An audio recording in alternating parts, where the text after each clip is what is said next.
best fighter pilot in history is Erich Hartmann. Born in 1922 to a doctor in Germany, Hartmann enlisted when he was 18. His younger brother also joined the Luftwaffe but was captured and spent 4 years as a British POW. During his pilot training, Hartmann ignored regulations and did some aerobatics one day. His punishment was lost wages and confinement to quarters, which saved his life. His roommate took the plane Hartmann had been scheduled to fly up that afternoon on Hartmann's training flight. After the plane developed engine trouble, it crashed and Hartmann's roommate was killed. Upon completion of his training in August 1942, Hartmann was posted to the Eastern Front and clocked up a massive 352 aerial victories against the Soviet Union. Because of his youthful appearance, Hartmann was given the nickname Bobby. He was also known as the Black Devil. On May the 8th, 1945, Hartmann secured his last win whilst on a mission. After landing, Hartmann and one other man were ordered to fly to the British sector to avoid capture by the Soviets, while the rest of the unit was to surrender. Instead, he decided to remain with his unit and surrendered with them not to the Russians, as instructed, but to the US 90th Infantry. But because of an agreement, the US Army handed the men over to the Soviets. Hartmann was charged with war crimes by the Russians and sentenced to 25 years hard labour. He refused to work though and was put in solitary. He managed to get a new trial, but they upheld the original sentence. In 1955, Hartmann was freed as part of the last release of wartime POWs. During his imprisonment, his wife, Ursula, had given birth to their son, who had then died, aged 3, in 1948. Hartmann never saw him. The couple also had a daughter, born in 1957. Hartmann joined the West German Air Force in 1959, and his unit spent time training at an Air Force base in Arizona.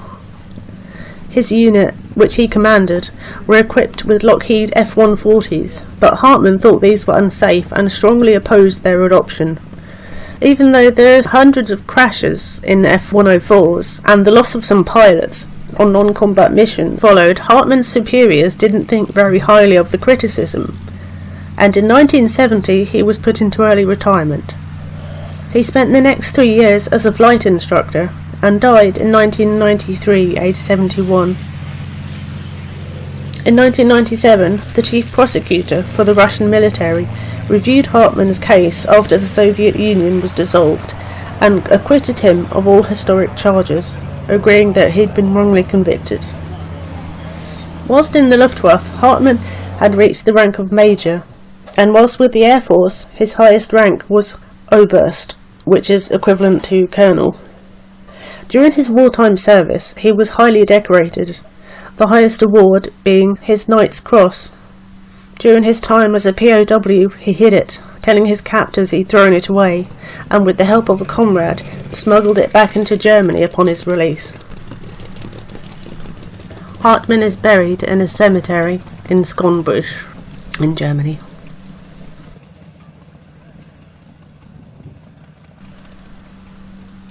The Nazis may have been evil, but their fighter pilots were damn good at what they did. The best non-German fighter pilot was Ilmari, and he comes way down on the list after a whole load of Luftwaffe pilots. For simplicity's sake, I'm going to refer to him as J, so that I don't have to repeatedly butcher his name. He was born in a part of Finland that was part of the Russian Empire at the time, in 1914. Jay enlisted at 18 because service was compulsory. During his time with the Finnish Air Force fighting the Soviets, he clocked up 94 confirmed victories, claiming 126. Jay's highest rank was Lentomestari, which is equivalent to a modern sergeant major. He once refused to become a commissioned officer because he feared it would prevent him from flying.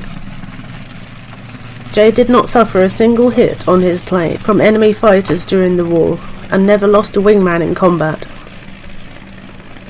He was highly decorated and left the Air Force in 1947, working as a professional civilian pilot until 1956. Jay died in 1999, aged 85, of natural causes. The top American fighter ace is Richard Bong. Born in 1920 in Superior, Wisconsin, Bong was the eldest of 9. His father was a Swedish immigrant and his mother was American, with roots in Britain. Bong grew up on a farm and was interested in planes from a young age. After graduating high school in 1938, he began to study at a teaching college, and whilst there he enrolled in a civil pilot training program. In May 1941, Bong enlisted in the Army Air Corps Aviation Cadet Program and was trained in Northern California. During this time, Japan attacked the Navy base at Pearl Harbor in December of 1941 and initiated America's formal entry into World War II. Japan had not intended to launch a surprise attack, but unfortunately their warning telegram was still in the process of being decoded and translated at the time they launched the assault. In January 1942, Bong was given his wings and commissioned as a second lieutenant.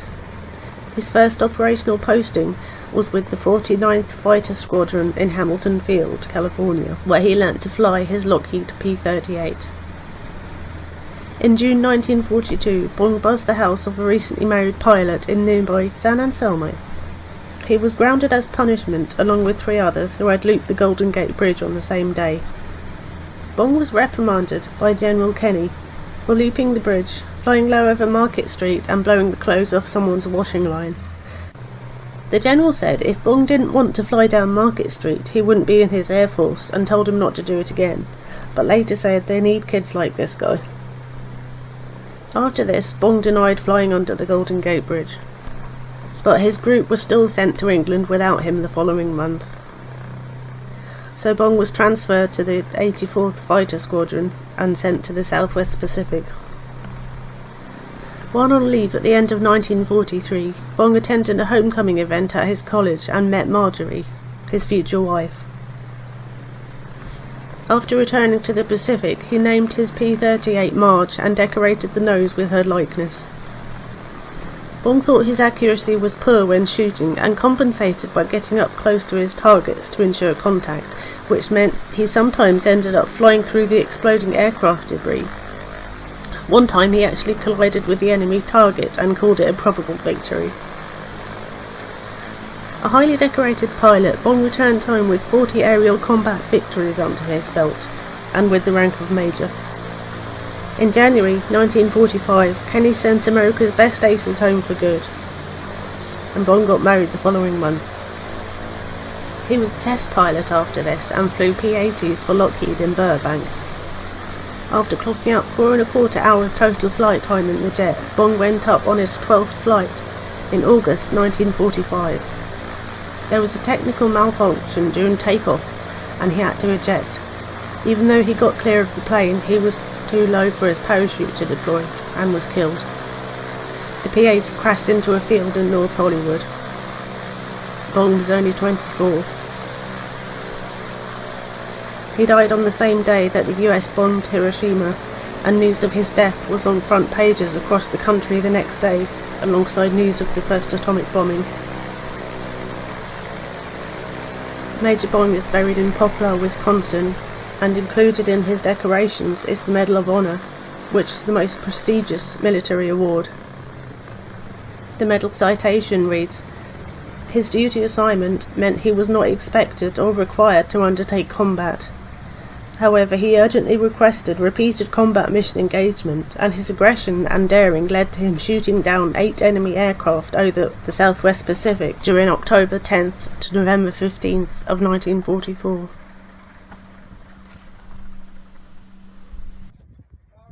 The top British flying ace is James Johnson. His nickname was Johnny. He was born in 1915 in Leicestershire to a policeman. After school, Johnson attended Nottingham University, where he graduated with civil engineering qualifications aged 22 in 1937. He began to take flying lessons at his own expense, but was frustrated by various rejections when he tried to join the auxiliary or volunteer reserve air forces repeatedly. One of the barriers was an improperly healed collarbone fracture he got playing rugby in 1938 after the break was wrongly set. So he settled for the TA, since his injury wasn't a bar to recruitment here, and was quite content.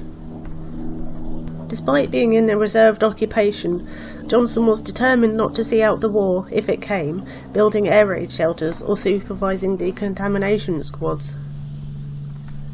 One day, while on annual camp with the yeomanry in Berkshire, he detoured past RAF Wittering, which is in Cambridgeshire, where he saw hurricanes lined up on the field. This sight renewed his motivation to join the Air Force, and his determination finally bore fruit the month before war broke out.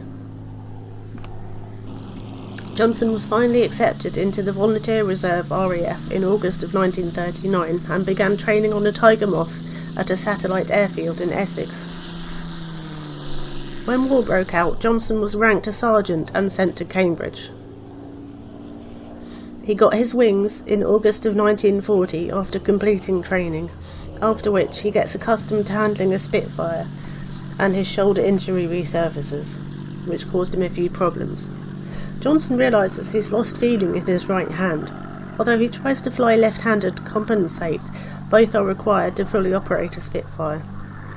When pressed by medics, Johnson opted for an operation to fix the injury, after which his CO took him up for a test flight and approved him as being fit to fly.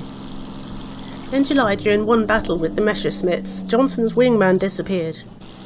Sergeant Mabbitt is alleged to have landed wheels up near St Omer, suffering from fatal wounds. The Germans had a base there at the time and are said to have been so impressed by that feat they buried him with full honours. The following month, Johnson's squadron was engaging the Germans over France again when their leader, Wing Commander Bader, was lost. The remains of his Spitfire have never been found, but Bader had bailed out and was captured, spending most of the remainder of the war as a POW. As a side note, something even more amazing about Bader is that he lost his legs following a pre-war accident. He was doing acrobatics low to the ground and crashed. Surgeons amputated one leg above the knee and the other below, so he was up there kicking butt with two false legs, and that's fantastic. Johnson, meanwhile, on the run from 3 German fighters, dived into cloud cover and headed for Dover. Suspecting the plane he spotted upon emerging from the clouds was one of his pursuers, he shot it down. Further victories in September secured Johnson's status as an official flying ace. In May of 1942, he had an unusual encounter. Sent up to engage a Luftwaffe Dornier 4 miles west of his base, Johnson found it had British markings. Inexperienced pilots with him attacked the bomber, but only managed to damage it. That summer he was promoted to squadron leader. In August 1942, while heading back to base after a raid, he got involved in a dogfight with a Focke-Wulf over Dieppe on the northern French coast. They descended from 8,000 feet to near zero. With the fighter on his tail, Johnson dived towards the destroyer, hoping its fire would drive the FW away, and the move worked. Johnson landed back at his Kent base safely. He married in November of 1942, and they had 2 sons together. During 1943, his wing spent some time escorting US Army Air Force bombers to targets in France, and Johnson clocked up more aerial victories. In April 1944, Johnson became the highest scoring ace still on operations, and after the D-Day landings, his wing was the first to be based in France. August that year, whilst leading his squadron on a patrol, he saw off a group of FWs. When he climbed back to 8,000 feet and joined a formation of aircraft, he discovered they were in fact Messerschmitts and not Spitfires as he'd thought. Johnson performed some steep climbs, almost stalling and blacking out, escaping whilst the fighters tried to surround him. He took cannon fire to his rudder and elevators. This was the only time Johnson's Spitfire took damage from enemy aircraft. Days after being promoted to group captain in April 1945 at a base in the Netherlands, which his wing had been transferred to. Johnson had just turned off his plane after a patrol when a Messerschmitt flew over. Spotting the Spitfire, he turned to attack, and Johnson hid beneath his plane whilst the base defences dealt with him. Relocated to a base in Germany, his squadron patrolled Berlin and once shot up a group of 11 Messerschmitts as they readied for takeoff, destroying them. Another time they ran into 4 enemy fighters who signalled non-hostile intent, so Johnson's squadron escorted them to a British-held airfield. Johnson remained in the RAF after the war, and during an exchange with the USAF in 1950, served in the Korean War. He retired in 1965. Johnson has 38 aerial victories on his record and is highly decorated, including medals from Belgium, the US and France. He died in January 2001, aged 85, from cancer, but you won't find him buried anywhere. Johnson was cremated and his ashes were scattered on the Chatsworth estate in Derbyshire.